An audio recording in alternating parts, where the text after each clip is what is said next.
Hello दोस्तों, राधे राधे। मैं माला प्रजापति हमारे यूट्यूब चैनल में सभी दर्शकों का स्वागत करती हूँ, अभिनंदन करती हूँ।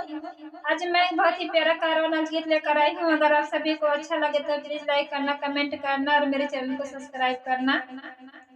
कागेवा बड़ेरिया पे बोलना हरे में, कागेवा बड़ेरिया पे बोलना हरे में, बोलना हर में हो, बोलना हर में, कागेवा बड़ेरिया पे बोलना हर में, कागेवा बड़ेरिया पे बोलना हर में।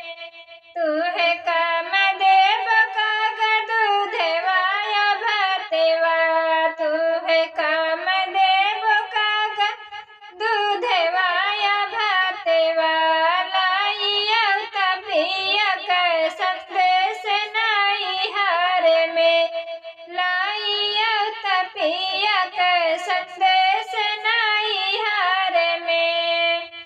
दूधवाया भातवा काग खावे हो ना पावन, दूधवाया भातवा काग खावे हो ना पावन, पिया जी दुआरवा पे ठाड़ नाई हर में, पिया जी दुआरवा पे ठाड़ नाई हर में।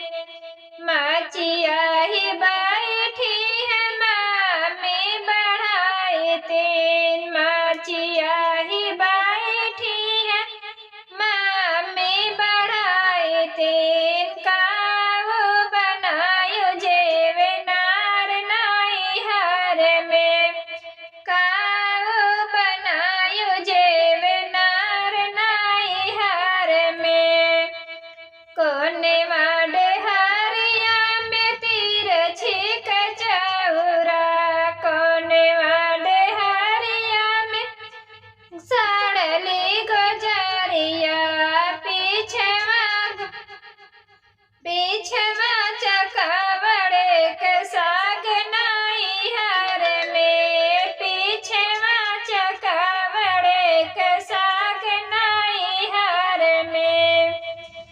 सर बहनोया मिल जेवन बैठे, सर बहनोया मिल जेवन बैठे, बड़ी बड़ी अखिया दिखावे नाई हर में, बड़ी बड़ी अखिया देखा